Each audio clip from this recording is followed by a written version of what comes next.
Shalom, Haverim, tudo bem com vocês? Prontos para mais uma aula?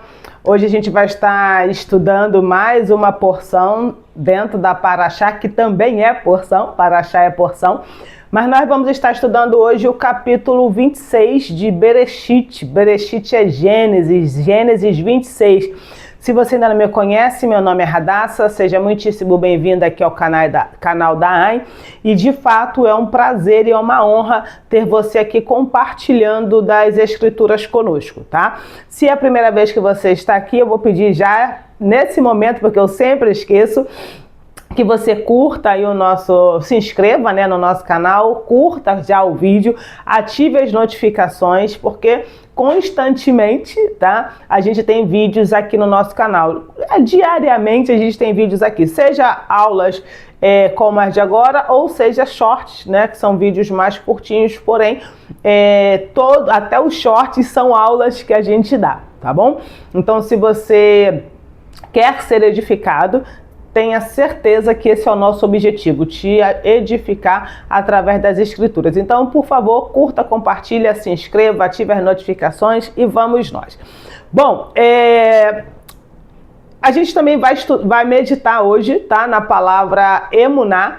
E aí emuná é mal traduzido, mal mesmo, traduzido por fé, porque emuná é fidelidade confiante. Então a gente vai meditar hoje pelo Brasil, para que o Brasil tenha emuná no sagrado, tá? Então nós vamos meditar ao final dessa aula nesse nome é Shem, em hebraico. Então vamos lá. Diz assim as escrituras em Bereshit 26, a partir do passuque 18. Gênesis 26, 18. E voltou Yitzhak a cavar os poços de água que haviam sido cavados nos dias de Abraham, seu pai. E os haviam fechado os filisteus depois de morrer Abraham, e denominou-os com os mesmos nomes que os havia chamado seu pai. E cavaram os poços de Yitzhak no vale e acharam aí poço de água que emanavam. E brigaram os pastores de Gerá com os pastores de Yitzhak, dizendo: a nós pertencem as águas, e chamou o nome do poço Eseque, porque disputaram com ele, e cavaram outro poço, e também brigaram por ele, e chamaram seu nome Sitna. E saiu dali, e cavou outro poço, e não brigaram por ele, e chamou seu nome Rehovoth. E disse: porque agora fez-nos ampliar o eterno, e frutificaremos na terra. Tá? Então, essa é a porção que nós iremos estudar dentro de Bereshit 26, e eu tenho uma mente muito mais racional, né? E eu vou começar pelo final com você. Eu quis também fazer uma pesquisa para saber quanto tempo levou, né, desde que Yitzhak ele cava o primeiro poço até chegar na abundância, né, no Shefa do sagrado. E obviamente as escrituras não dão uma margem para isso, e os nossos sábios fazem sim um panorama, mas é dito que com toda a estrutura que existia na época, com toda, como eu posso dizer, com toda a logística que precisava acontecer, esse processo do primeiro poço até o terceiro poço, de cavar, se mudar, transportar família, povos, aquela coisa toda, né? O seu acampamento, povos no sentido do seu acampamento, das pessoas, não povos, nações, né? Das pessoas. Esse processo todo durou meses, podendo ter até mesmo anos, tá? Então a gente não tem como dizer, foi 1 ano, 2 anos, 5 anos, não, durou alguns anos, mas também não foram décadas. Isso é muito curioso, tá? Por que eu quis chegar a esse número e a Torá não nos diz? Porque você vai perceber ao longo da história, ou melhor, ao longo desse estudo, que existe um processo natural, se é que eu posso chamar de natural, que a gente precisa passar para que os poços, né, a gente possa cavar os poços até chegar ao segredo da abundância. Então, é por isso que a gente não tem um valor, né, uma data específica, porque porque a gente acabaria criando uma regra, ou a Torá daria uma margem para a regra. Yitzhak, né, Isaac no português, ele levou, vamos supor aqui, 100 anos, né, cavando poços. Claro que a gente não sabe qual é, mas estou falando isso didaticamente. Então a gente pensa, caramba, então se eu entrar nesse mesmo processo, eu vou levar 100 anos para chegar no Shefa, né, na abundância. Nossa, levou 2 dias, então, opa, em 2 dias eu também vou ter. Mas na verdade não.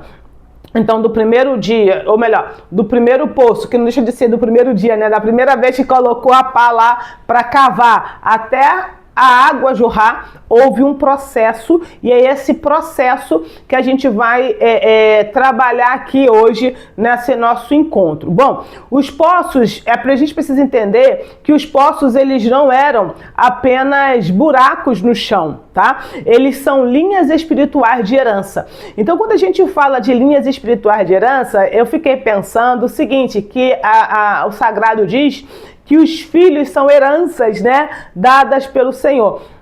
Então, herança é algo que você herda e sem fazer esforço, né? Então, assim, meu pai era arquimilionário, eu não fiz nada, ele morreu, eu fiquei com todo o dinheiro. O que eu fiz? Só nasci, né? Só nasci. Então, assim, a herança você não faz esforço para poder adquirir. Agora você tem que fazer um esforço para poder mantê-la, ok? Precisa se fazer um esforço para manter. Então, a primeira coisa que a gente precisa saber é que os poços, eles não eram uma herança, sabe? Não era uma linha espiritual de herança. Abraham era um homem elevado, Yitzhak também vai ser. Abraham, vou usar uma expressão material, mas eu quero falar em termos espirituais, tá? Abraham era riquíssimo espiritualmente falando, Yitzhak também vai ser. Então, essa herança espiritual a gente não herda. O que a gente erra é o potencial, tá? A gente falou sobre potência, né, no nosso curso Devekut Neshama. Tem aula aqui, na aula Demut, foi na Demut. Então, a questão da semelhança. Então, a herança é, aspas, esse Demut. Quando a Demut está ligado a, será a semelhança do Eterno, né? Fomos criados à sua imagem, Tselen, e semelhança, Demut. Então, o Tselen, aqui vai caber, Yitzhak, ele tinha potência dentro dele. Justamente porque ele foi criado por quem foi criado, viveu o que viveu, porém, ele precisava agora pôr para fora, ele precisava evidenciar tudo aquilo, então seria esse demute. Então, quando ele vai cavar os poços, é curioso, porque ele não começa cavando os seus próprios poços, né? Ele volta nos mesmos pontos que o pai dele já havia feito. Então, eu tenho uma característica muito inovadora, mas até para inovar, a gente precisa começar de um ponto que já houve algo feito anteriormente. Então, os nossos sábios dizem que cada poço, ele representa a continuidade da aliança de Abraham, tá? A revelação da sua missão e o nível de oposição que o justo enfrenta, até abrir um canal estável de Shefa, tá? Então grava isso, Shefa é a abundância divina, tá? Se você quiser falar mais bonitinho ainda, Shefa é o fluxo da abundância divina. Então quando Yitzhak, ele volta para abrir os poços que o pai dele já havia aberto, ele está fazendo o quê? Ele está dando uma continuidade à aliança de Abraham com o sagrado e do sagrado com Abraham. Ele não vai criar a sua própria linha, sabe? Ele vai seguindo o mesmo parâmetro que o pai. E outra coisa também, os poços revelavam a missão de Yitzhak. Aqui a gente precisa ter esse entendimento. Então, ele tinha a potência, digamos assim, né, herdada pelo pai. Ele começa cavando os poços que o pai cavou, porém, chega um determinado momento que ele já não pode, me permita a expressão aqui extremamente popular, apesar de parecer vulgar, mas é extremamente popular, ele não poderia mais ficar na barra da saia do pai. Então, agora ele precisava criar, se é que eu posso usar essa expressão, a sua própria identidade no sagrado, que é quando ele começa a ter as revelações da sua missão. Então, me veio à mente exemplos agora, que quando um filho, os dois lados da moeda, tá?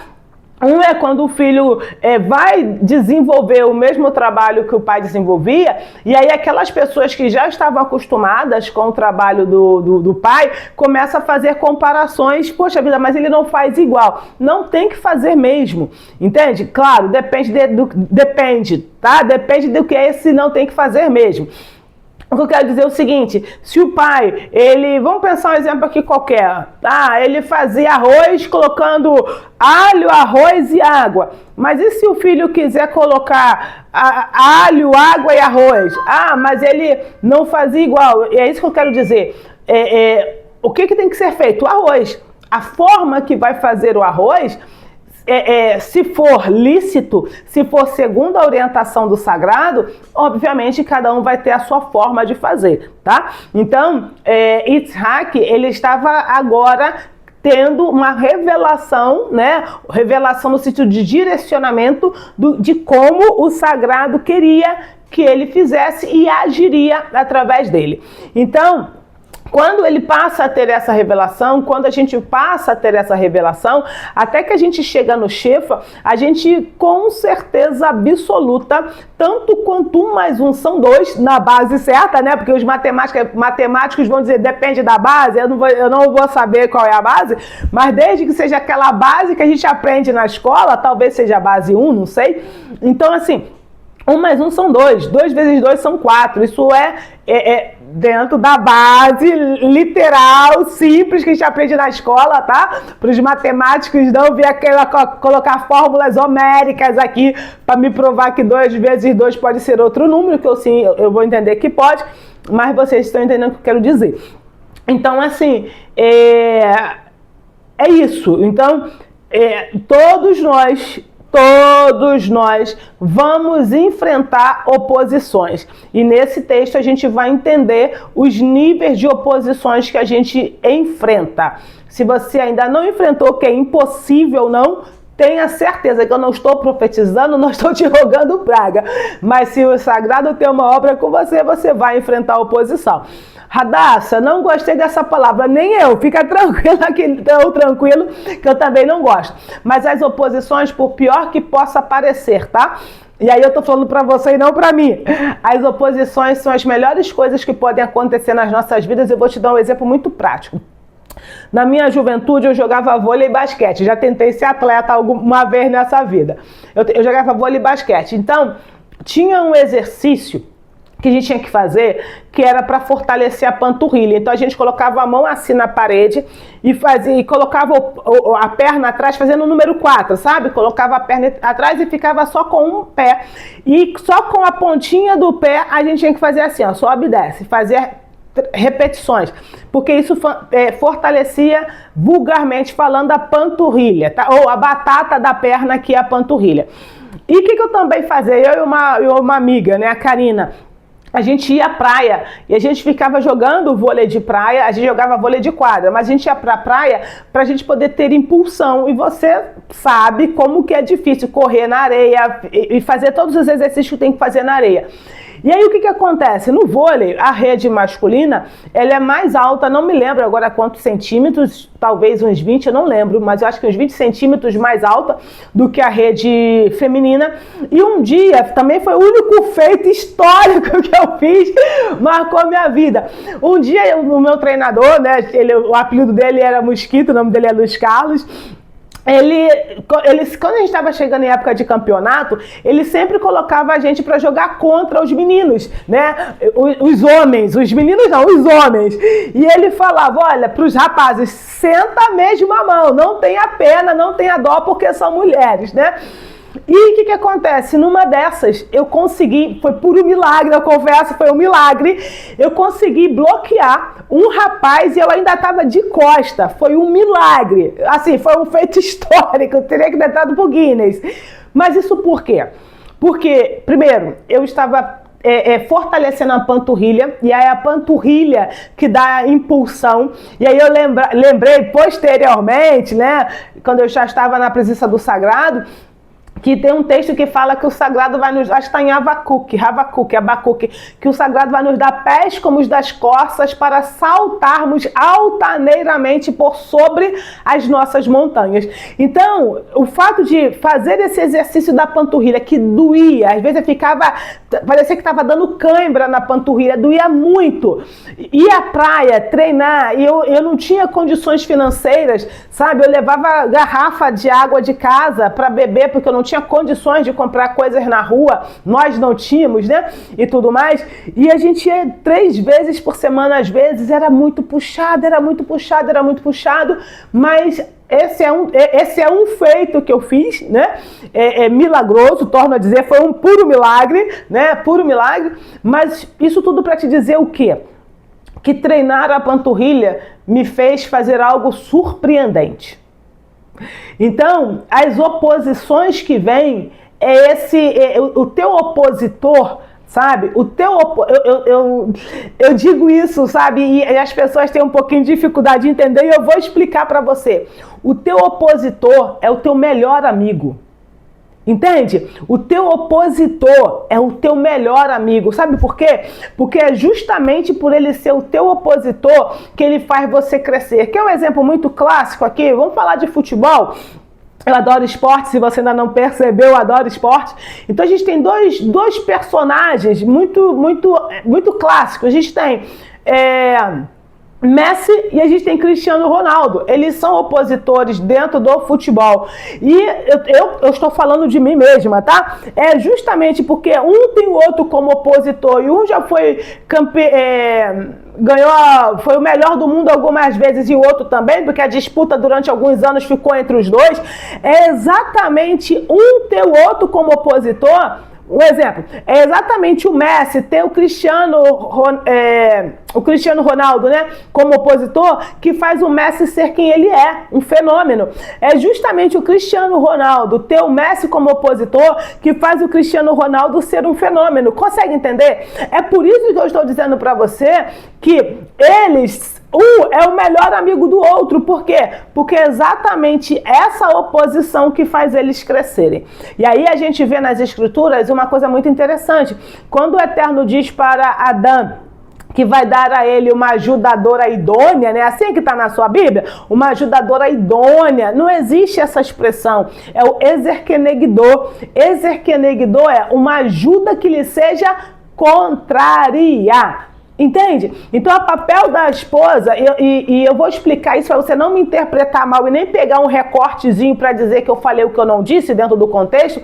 O papel da esposa é se opor ao marido, mas não é se opor porque ela é briguenta, rixosa, contendeira, chata, não. Sabe, igual mulher que fica gotejando, casa gotejando, que a Bíblia diz que é melhor mulher rixosa, é melhor morar numa casa que tem goteira do que com uma mulher rixosa. A sua função não é ficar fazendo críticas o tempo todo, mas é ajudar ele a crescer. É essa oposição do Cristiano Ronaldo e do Messi que eles não se degladiam.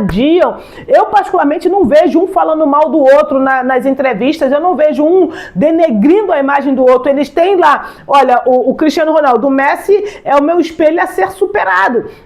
O Messi, o Cristiano Ronaldo é o meu espelho a ser superado. E com isso, eles individualmente vão crescendo. Consegue entender? Então, a esposa, a função dela não é ser uma contendeira. A função da esposa é ajudar o marido a crescer. É esse ser contrário. Uma vez eu falei vou até compartilhar esse vídeo com essa pessoa. Eu falei sobre que 2 jovens, sabe, eles eram Cristiano Ronaldo e Messi, mas eles não entenderam isso e estavam brigando à toa. Então é nesse sentido. Então, você, esposa, para de ser chata, para de ficar brigando, para de ficar contendendo, para de ficar apontando o dedo. Isso é chato. Nossos sábios dizem que ninguém precisa que o outro diga que ele está errado porque ele já sabe. O Eterno colocou dentro de nós uma lei moral, então a gente sabe. Então nós, como esposas, o que nós precisamos fazer? Nós precisamos orar pelos nossos maridos. E outra coisa que eu vou te ensinar aqui, me permita a palavra ensinar. Se você tem algo você quer dizer algo para o teu marido, ore ao sagrado antes, para que ele crie uma situação, te dê o momento exato para você falar. Porque se você falar que o ama fora do momento, ele vai ficar chateado. Até para isso, que é o tempo todo, aspas, no tempo todo, a gente precisa ter o discernimento do sagrado, tá? Então, Yitzhak, ele não abre poços novos, ele reabre os poços de Abraham, restaurando a herança e purificando as fontes espirituais que os filisteus haviam entulhado. Então, quando ele reabre, ele faz um tikkun, ele repara as fontes espirituais que os filisteus tinham entulhado. Então, o entulho, ele é simbólico, tá? Então, ele significa bloqueios, invejas, espírito de contenda e forças que tentam impedir o fluxo espiritual. E aqui eu quero dizer outra coisa para você, tá? Eu vou falar agora de uma outra coisa. Esquece o melhor amigo como adversário. Sabe o teu melhor amigo mesmo? O teu melhor amigo, aquela pessoa que você sabe que te ama. Eu não tô falando, ai, fulano é meu amigo, não. Eu tô falando daquele amigo que você sabe que te ama. Eu tô falando daquele amigo que você pode ligar para ele, não importa a hora do dia, da tarde ou da noite, que ele vai estar ali para te ajudar. É aquela pessoa que coloca a mão no fogo por você e você, eu tô falando do teu melhor amigo. Eu quero dizer para você o seguinte, quando você começa a desenvolver algo que o Eterno tem para você, às vezes o seu melhor amigo vai ser a pessoa que mais vai ser usada contrariamente para você. Porque ele está endemoniado? Não. Porque com ele você não tem reservas, com ele você se desarma, com ele você está vulnerável, tem que estar, né? David, quando vai para Jonatã, né? Ou na verdade, ambos, Jonatã ele tira toda a armadura e dá para David. David dá a espada para eles, ou seja, eles se desarmam para estar entre si. E é assim que a gente tem que estar com os nossos amigos. Só que a gente precisa entender o seguinte: as pessoas que não nos apoiam, sabe, os seus amigos que não te apoiam, as pessoas que estão ao teu redor, que conhecem a tua história e deveriam torcer por você, e torce, mas elas não estão ali lado a lado com você e até te criticam. Eu quero te dizer uma coisa muito curiosa. Há muito tempo atrás, quando eu lembrei dessa experiência, preparando esse conteúdo e quero trazer para vocês. Há muito tempo atrás, quando eu estava renovando o nosso certificado digital, um jovem, um menino, sei lá, deve ter no máximo 21 anos, 24, eu vou exagerar, mas ele é magrinho, meio franzininho, sabe? Era, né? Porque tem muito tempo atrás, mas ele devia ter uns 21 anos no máximo, entre 18 e 21. E ele estava conversando um papo muito legal, e ele falou assim, olha, sabe por quê? Do nada ele falou, talvez fosse para eu falar para vocês agora. Sabe por que os nossos amigos de infância não nos apoiam? Porque o nosso sucesso machuca eles.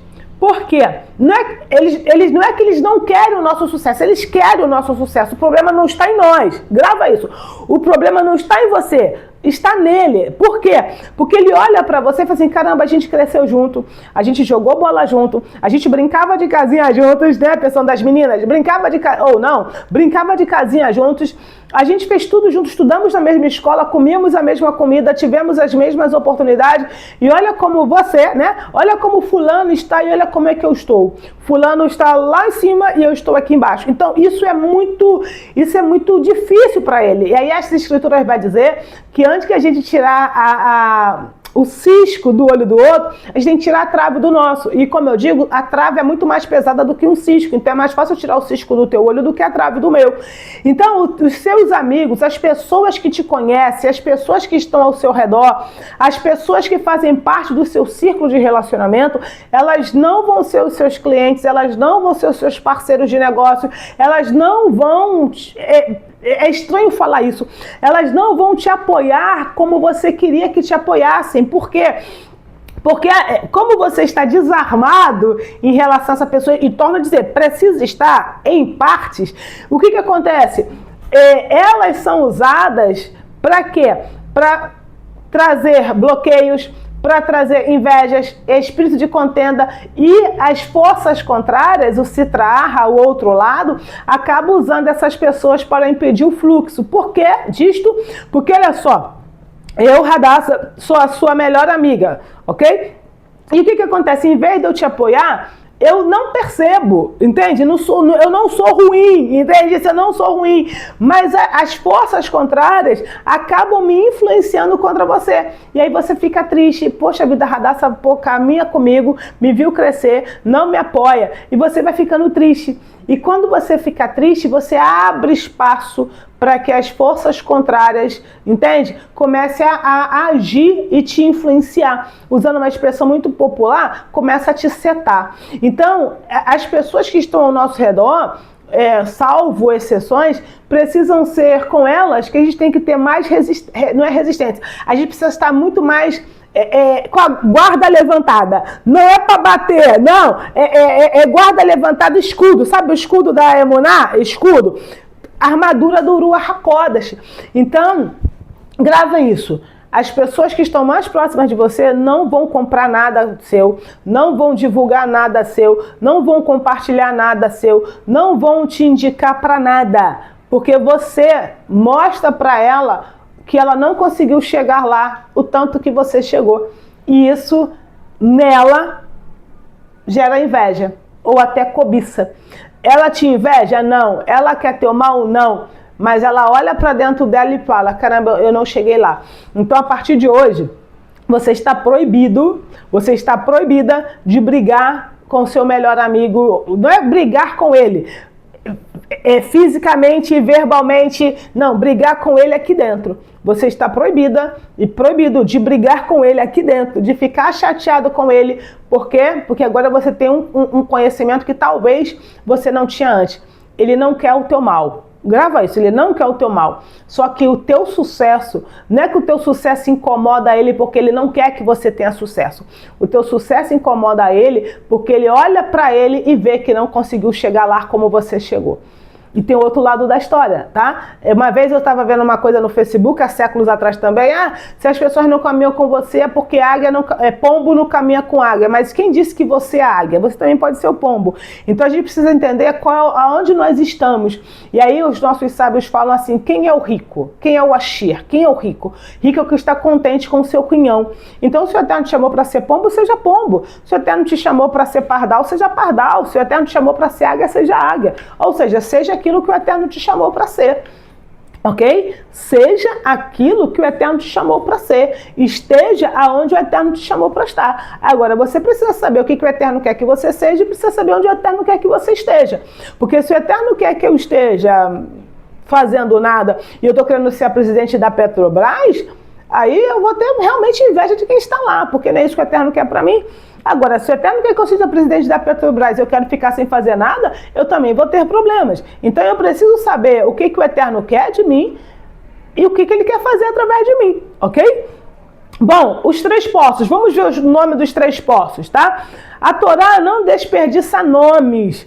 Cada poço é uma etapa espiritual. Então, o primeiro poço que ele vai abrir, né, vai cavar, que é no mesmo que o pai fez, que Abraham fez, se chama Esek, tá? Então Esek é o quê? Contenda, briga, disputa.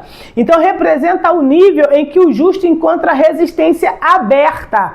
Eu estou te resistindo abertamente, eu estou falando mal de você abertamente, eu estou brigando com você abertamente, eu estou disputando com você abertamente, você está vendo que eu estou fazendo isso. Isso é Esek. Então, toda tentativa de iniciar algo, tentativa de iniciar algo gera guerra espiritual e territorial, tá? Por que territorial? Por exemplo, dentro do instituto, né, voltado especificamente para a psicanálise, eu digo que eu não tenho concorrentes. Isso é uma questão que o Eterno me fez entender. Eu não tenho concorrentes, porque o que é meu e ninguém pega. Se eu perdi, não era meu. Entende? Eu perdi R$10, então aqueles R$10 não era meu. Agora, se é meu, ninguém vai tomar. Entende? Eu fui roubado, então não era meu aquilo dali. Ok? Então, assim, eu não tenho concorrentes. Então, quando eu falo isso, eu digo para o pessoal o seguinte, olha só, eu gero concorrentes para mim, aspas, no gerar, porque uma das minhas funções como mentora é, por exemplo, ajudar o outro a ter trabalho, né? Até porque esse é o maior nível de tzedakah, ajudar o outro a não depender de ninguém. Então é isso que eu faço. Então, dentro da formação da psicanálise, a gente tem algo que é inovador. Eu tenho uma mentoria de negócios que eu ensino os meus alunos a abrirem um novo instituto, que é quando eu digo que eles vão ser meus concorrentes, mas eu falo isso só comercialmente. Então, agora as pessoas que não têm esse conhecimento jamais vão dar uma mentoria de negócios para que outras pessoas abram um outro instituto para, aspas, ser seu concorrente. Por quê?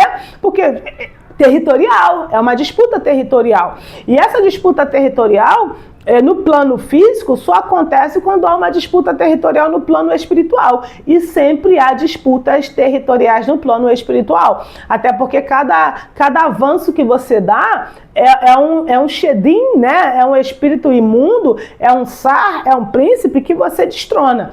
Então, sempre vai ter. Então, o que ele vai fazer? Vai usar pessoas para serem contrárias a você, para que você esmoreça. Mas o que você tem que fazer? Ser mais esperto, ser mais esperta. Como? Não esmorecendo. O segundo poço é o Sitna. Sitna fala de hostilidade, acusação e oposição violenta. É o nível mais profundo que disputa a oposição espiritual direta ligada à raiz da palavra Satã. Então, Sitna, ela tem um nível mais profundo. Por quê? Porque é uma oposição espiritual direta, ligada à raiz da palavra Satã. O cristianismo, ele vai falar de Satanás, né? Ai, Satanás está perigoso, tá furioso comigo, o diabo está furioso comigo.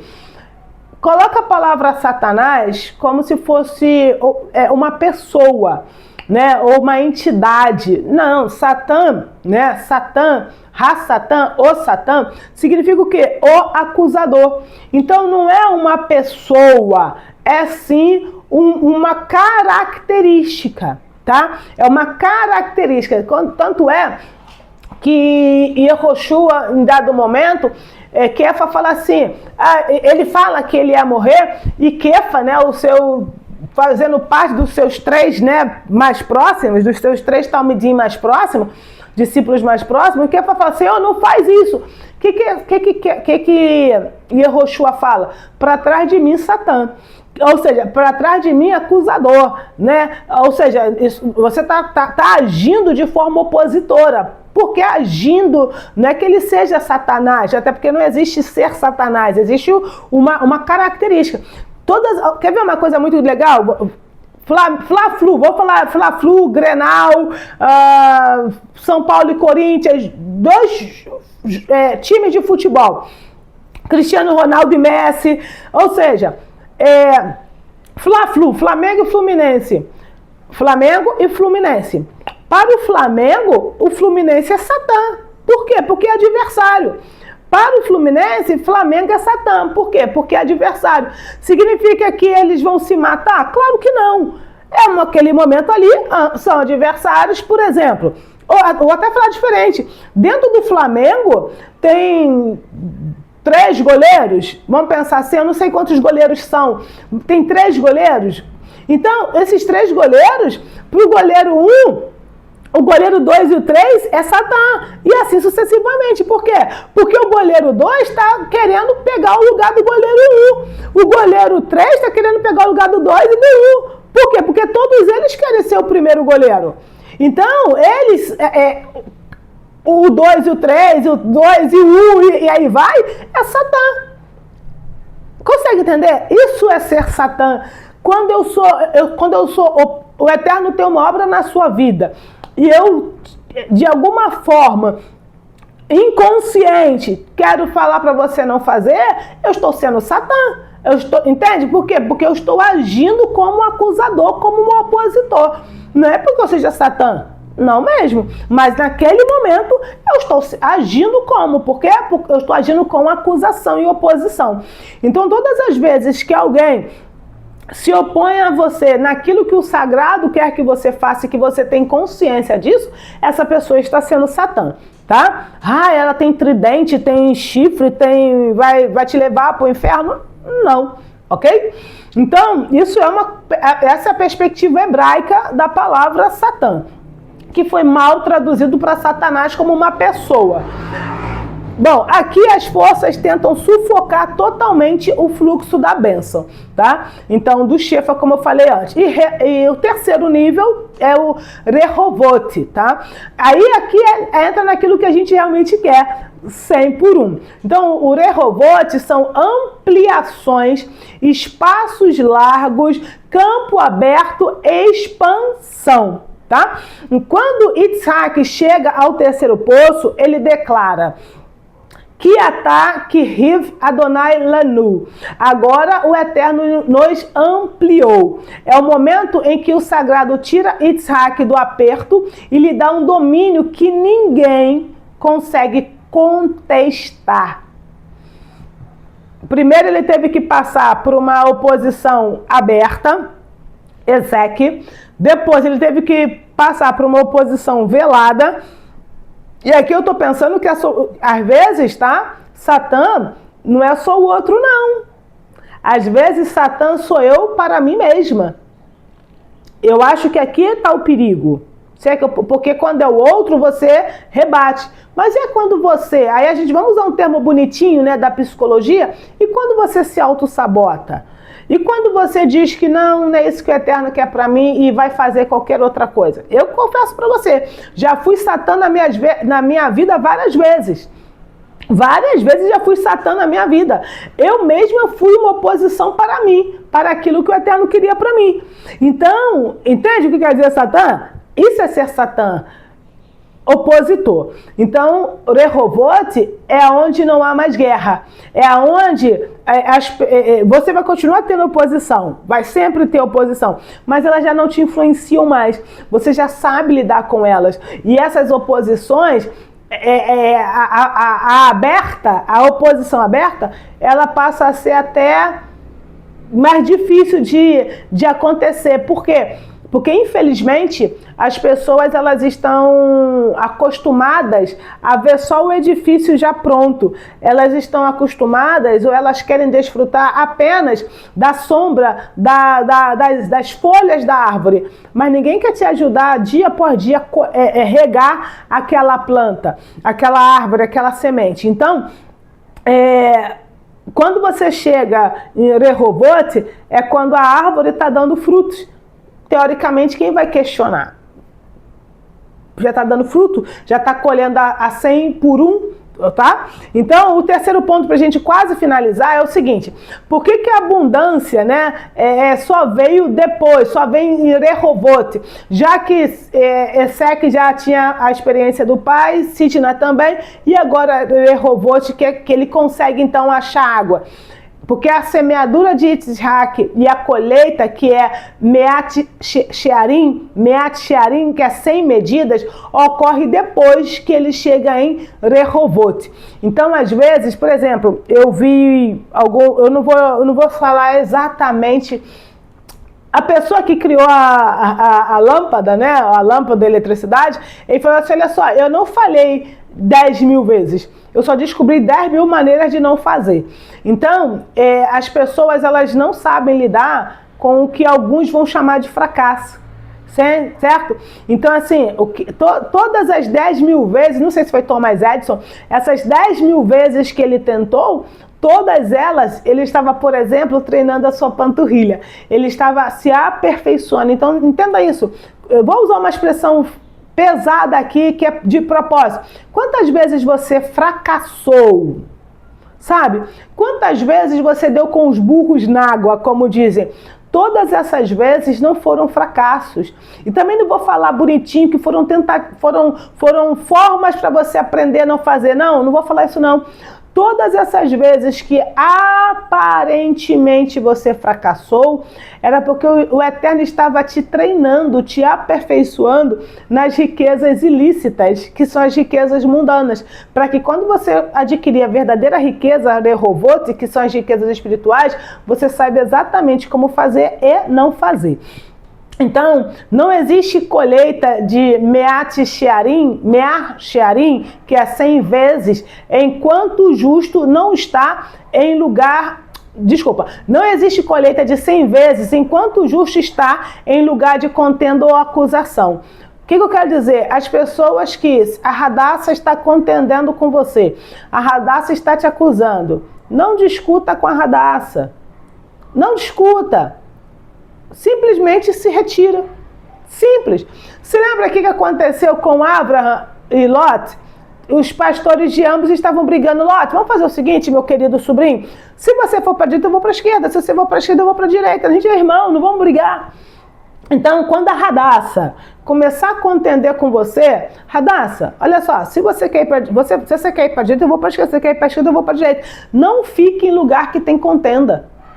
Isso também não dá margem para você pedir divórcio, né? Nesse sentido de família que eu estou falando. Eu estou falando de outros relacionamentos. Tem contenda? Para. Se é contenda dentro do casamento, se cala. Se cala. Você é a pessoa sábia ou você é a pessoa sábia da relação, vai orar. Então, se tem contenda, sai. Se tem contenda, se tem acusação, sai, porque o Eterno não está onde tem contenda e tem acusação. Isaac, ele só rompeu quando ele saiu da contenda e da acusação. Então, só existe Shefa pleno em Rehobote, no espaço ampliado pelo sagrado. Então, os nossos sábios explicam que a contenda bloqueia o fluxo espiritual. Onde há guerra, a energia se dispersa. Onde há concentração... Desculpa. Perdão, voltei. Onde há guerra, a energia se dispersa. Não há concentração suficiente para a multiplicação. 2. A acusação impede o crescimento. Sitna é oposição espiritual que cria travamentos, mesmo quando a pessoa trabalha, tá?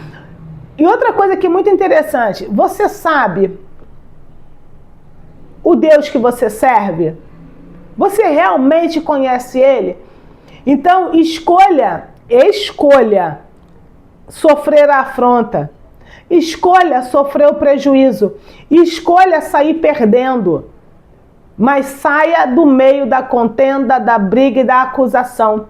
Porque se você escolher ficar no prejuízo, se você escolher a perda, se você escolher a pior parte, aspas, nessa pior parte, se você conhece o Deus que você serve, se você conhece o Elohim que você serve, se você for para a direita, ele vai te abençoar na direita, se você for para a esquerda, ele vai te abençoar na esquerda. Ele só não vai te abençoar em lugar que tem contenda e acusação, porque ali o espírito dele não está, porque ele está onde tem unidade.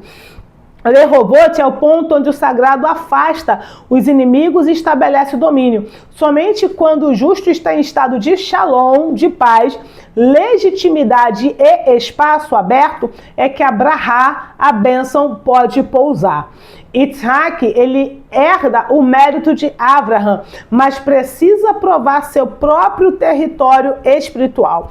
Cada poço é uma etapa de maturidade espiritual. O Zohar explica que cada poço é um canal de luz. Eu lembro quando, lá em Daniel 1 ou 2, quando o rei tem um sonho e está angustiado e diz, olha, vou matar todo mundo. Resumindo a história, vou matar todo mundo. O que Daniel fala? Calma aí, pede lá, fala com o mordomo, né? Pede ao rei uns dias que eu vou orar e o Senhor vai dar a interpretação. Ele vira para os amigos, Ananias, Misael e Azarias, e fala, vamos orar porque tem um decreto contra nós. E aí os amigos oram. E quando Daniel é abençoado, Daniel recebe bens, o que Daniel... Eu que estou dizendo, né? O que Daniel fala? Olha, rei, eu quero te pedir um favor, meus amigos me ajudaram nessa, eu não estava sozinho. O que o rei faz? Dá bens também para os seus amigos. Só que mais à frente, possivelmente capítulo 3, alguma coisa assim, os amigos, há um arauto, entre 3 e 6, há um arauto do rei que todos teriam que se dobrar, senão seriam jogados na fornalha. E os amigos não se dobram. O que eu quero dizer com isso? A primeira vez que eles receberam a Abrahá, era mérito deles? Sim, claro que era, porque eles ajudaram Daniel em oração. Mas eles foram abençoados por causa de Daniel. Daniel, eu que estou dizendo.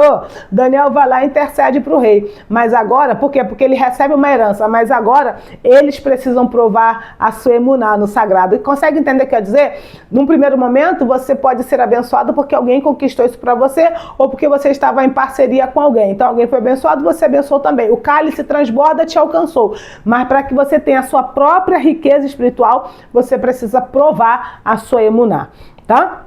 Então é nesse sentido que eu estou dizendo. É só um midrash da Hadassah, tá? Bom, o Zohar explica que cada poço é um canal de luz. Ezek e Sitna são ainda canais estreitos, com ruído, impureza e disputa. Já Rehovot é o canal limpo, por isso dá abundância, tá? Agora, para a gente poder finalizar, a síntese pedagógica para a gente entender aqui é o seguinte: os poços mostram que ninguém chega a Rehovot sem antes atravessar Ezek e Sitna. Não tem como. Contenda e acusação são etapas de purificação do território. E não é o território lugar, é território você, tá? Ah, eu tô indo para tal lugar, tô indo para Conchinchina, então tá tendo contenda e acusação porque a Conchinchina vai ser purificada. Não, quem tá sendo purificado é você, porque você é esse território. Me'ar Shearim, a abundância de 100 vezes, é o sinal de que o justo finalmente encontrou o seu espaço onde ninguém pode disputar, tá? Então, nesse ponto, tudo é incontestável. Nesse ponto você já tem o shefa, né, o fluxo da abundância do sagrado, e consequentemente você já tá já flui, simplesmente flui, tá? Bom, nós vamos para nossa meditação agora. E deixa eu compartilhar com vocês. Hoje a gente vai fazer a 14ª meditação. Ontem eu não gravei, mas todo dia eu faço a meditação e seria importante que você fizesse também. Mesma coisa, finais de semana eu não gravo, né? Mas eu faço a meditação pelo Brasil. Você sabe que lá no nosso blog, ambrasil.org/blog, tem todas as meditações para que você possa fazer. Então é de suma importância que você faça, mantendo o fluxo das orações diárias pelo Brasil, tá? Então hoje nós vamos meditar na palavra emuná, que já tá aqui para vocês, tá? Então sempre do quê? Da direita para a esquerda. Então a gente tem a letra Aleph, Mem, Vav, Nun, Rei, tá? São as letras que a gente tem. E essa palavra tá lá em Toledot Yehoshua, que é Mateus 14. Esse Shem é revelado no momento em que Yehoshua estende a mão a Kefa, que afunda nas águas ao duvidar, e o ergue dizendo, Meatá emunaterra, homem de pouca fé, ou de emuná, tá bom? Então vamos lá, coloque a sua mão na posição de receber. Deixa eu ler aqui mais um negócio para vocês. A gente vai orar pelo Brasil. A aplicação espiritual é a seguinte: o Shemuná desperta a força da confiança inabalável e dissolve as dúvidas que bloqueiam o fluxo da luz. Ele estabiliza o Ruach, que é o espírito, e harmoniza a mente, permitindo que a pessoa caminhe sobre as águas da vida com serenidade e foco. Meditá-lo é restaurar a fé simples, aquela que não exige provas, apenas permanece. Então a gente vai orar para que o Brasil tenha isso, tá bom? Então você vai sentar com essa coluna ereta, pés paralelos no chão. Você não pode ficar descalço, tá? Você vai pensar, vai recitar, enquanto a gente inspira 3 vezes, você vai recitar na mente a palavra emuná, tá? Então quando você inspirar, você já vai inspirar esse fluxo da consciência do divino. Vamos lá?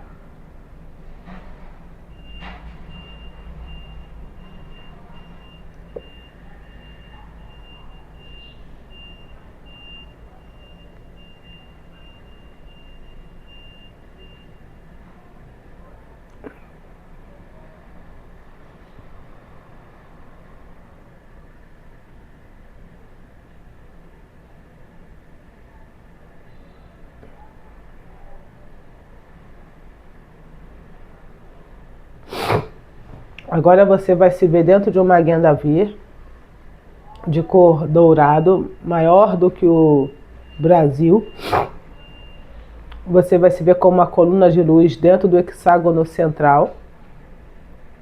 À sua frente tem outro Maguen David de igual tamanho e cor. Você vai convocar a letra Aleph, que vai se apresentar em branco, e vai para o hexágono central também. Você vai iluminar a letra Aleph. Você vai convocar a letra Mem. Vai iluminar a letra Mem. Vai convocar a letra Vav. Vai iluminar a letra Vav.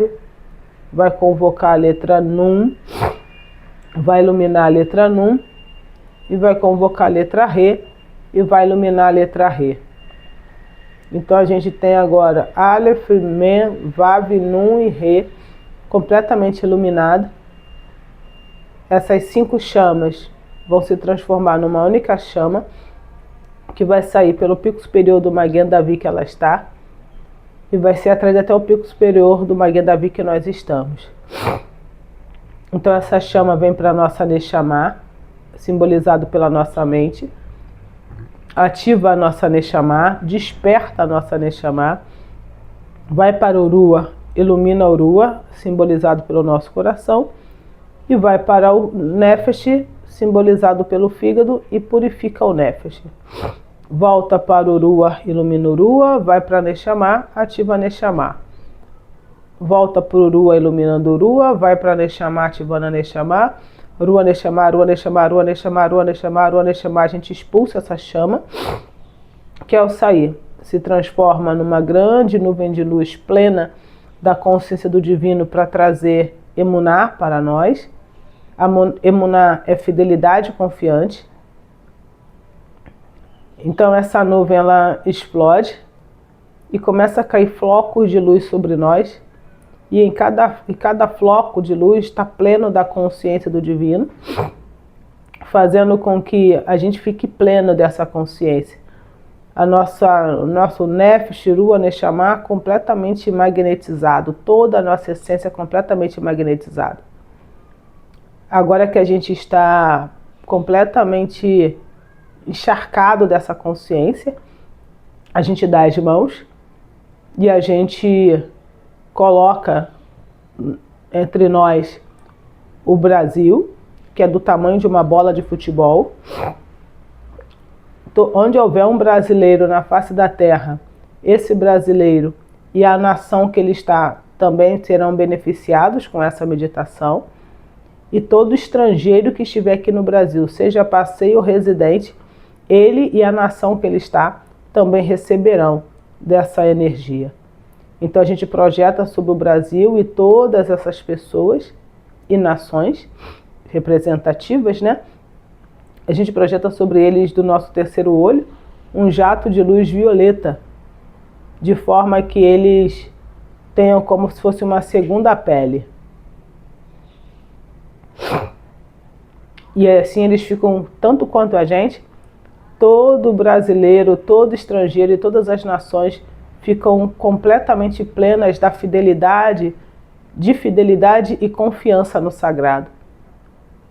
E eles se tornam totalmente favoráveis e aptos para ouvir, discernir e fazer aquilo que o sagrado quer. Eles se tornam totalmente submissos à vontade do Criador. E então, Metatron, Sandarfon e Machia, que estão supervisionando essa meditação, pode ter livre conversação com cada um de nós e com eles também.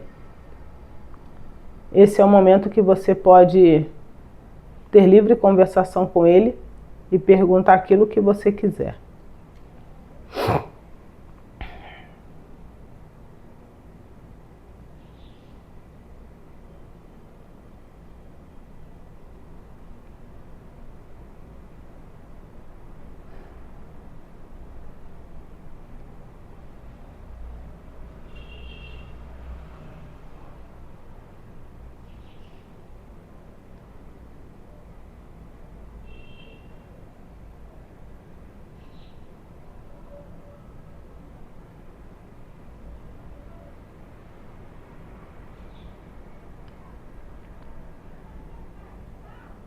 Quando você terminar a meditação, basta você respirar profundamente 3 vezes, verbalizar o que você viu, a sua sensação, e fique à vontade em compartilhar conosco lá no grupo, que o link vai estar na descrição.